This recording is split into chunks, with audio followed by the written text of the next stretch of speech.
અંકલેશ્વરમાં મોડી રાત્રે સર્જાયેલા અકસ્માતના સીસીટીવી ફૂટેજ સામે આવ્યા છે। હાંસોટ રોડ પર આવેલા મોતીનગર પાસે અકસ્માત સર્જાયો હતો, જેમાં 4 લોકોને ઈજા પહોંચી છે। અકસ્માતની ઘટનાના લાઈવ ફૂટેજ પણ સામે આવ્યા। તો અકસ્માતના સીસીટીવી ફૂટેજ પણ સામે આવ્યા છે। અકસ્માતમાં 4 જેટલા લોકોને ગંભીર ઈજા પહોંચી છે, જ્યારે હાંસોટ રોડ પર આવેલા મોદીનગર પાસે અકસ્માત સર્જાયો હતો। મોડી રાત્રે આ અકસ્માત સર્જાયો છે અને જેના સીસીટીવી ફૂટેજ પણ સામે આવ્યા છે। જોઈ શકાય છે કે બંને બાઇક વચ્ચે અકસ્માત થયું હતું। મોપેડ હતા અને સામસામે ટકરાતા એક બાઇક જે સામેથી પૂરપાટ ઝડપે આવી રહ્યું હતું તે થોડું હવામાં ઉછળી અને ત્યારબાદ રોડ પર પટકાયું હતું અને આ અકસ્માતમાં 4 જેટલા લોકોને ઈજા પણ પહોંચે છે। સમગ્ર ઘટનાના સીસીટીવી ફૂટેજ પણ સામે આવ્યા।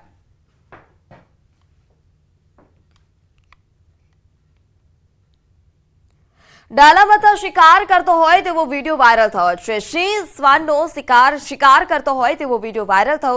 ગિરનાર સેન્ચુરી પાર્કમાં સિંહે દોટ લગાવી અને શ્વાનનો શિકાર કર્યો હતો, જ્યારે 2 સિંહે કર્યો શ્વાનનો શિકાર। સિંહે શ્વાનનો શિકાર કર્યાના દ્રશ્યો પ્રવાસીઓએ કેમેરામાં કેદ કર્યા છે। સામાન્ય રીતે સિંહ નથી કરતા હોતા શ્વાનનો શિકાર।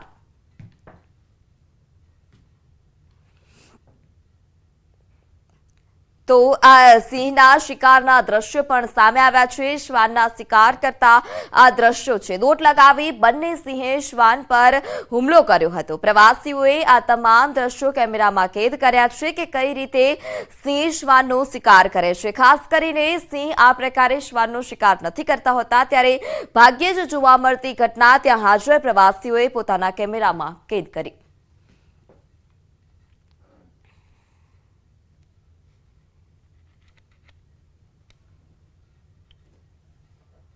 રેલવે ટ્રેક પર સિંહના અકસ્માતની ઘટનાને લઈ અને વન મંત્રીનું નિવેદન। કહ્યું કે રેલવે ટ્રેક પર સિંહના મોતની કરીએ છીએ ચિંતા। રેલવે સાથે બેઠકો કરી રેલવેની ગતિ મર્યાદા ઓછી રાખવાની સાથે અકસ્માતો ન સર્જાય તે માટે ફેન્સિંગ ઊંચાઈ પર લઈ જવાશે। આગામી સમયમાં સિંહના અકસ્માતો રેલવે ટ્રેક પર ન થાય તે માટે તમામ તકેદારીના ભાગરૂપે પગલાં લેવાશે।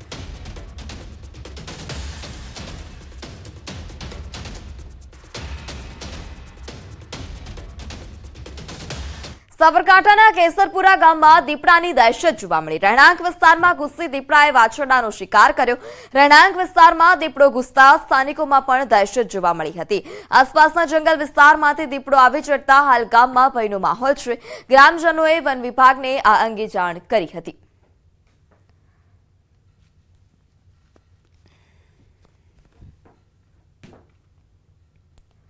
સમાચારમાં આગળ વાત કરીએ મહીસાગરની, તો મહીસાગર જિલ્લાના લુણાવાડાથી ફરી એકવાર રખડતા પશુનો આતંક સામે આવ્યો છે।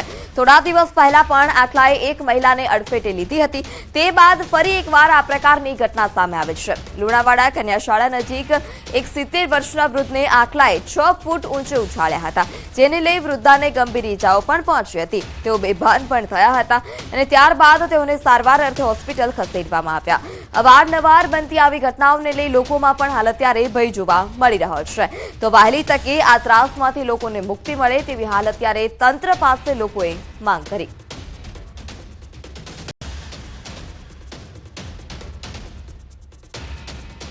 વડોદરાના હરણી બોટ દુર્ઘટના કેસ મામલે 19 સામે ગુનો દાખલ કરાયો છે। બોટ દુર્ઘટના કેસમાં અત્યાર સુધીમાં 8 લોકોની ધરપકડ કરાઈ છે, જ્યારે તમામ ટીમ એસઆઈટીને મોટી સફળતા પણ મળી છે।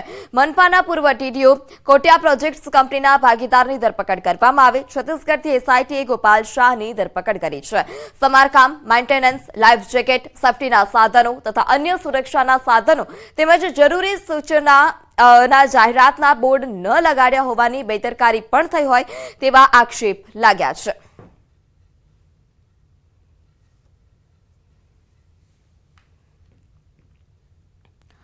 અમદાવાદમાં લાંબા સમયથી સાબરમતી રિવરફ્રન્ટ ખાતે બોટિંગ એક્ટિવિટી ચાલતી હોય તેવી ઘટના હતી અને છેલ્લા કેટલાય સમયથી બર્થડે હોય અથવા તો મેરેજ એનિવર્સરી હોય, લોકો 5,000 થી લઈ 15,000 રૂપિયા સુધીની રકમ ખર્ચી અને રિવરફ્રન્ટમાં બોટિંગની મજા માણતા હતા।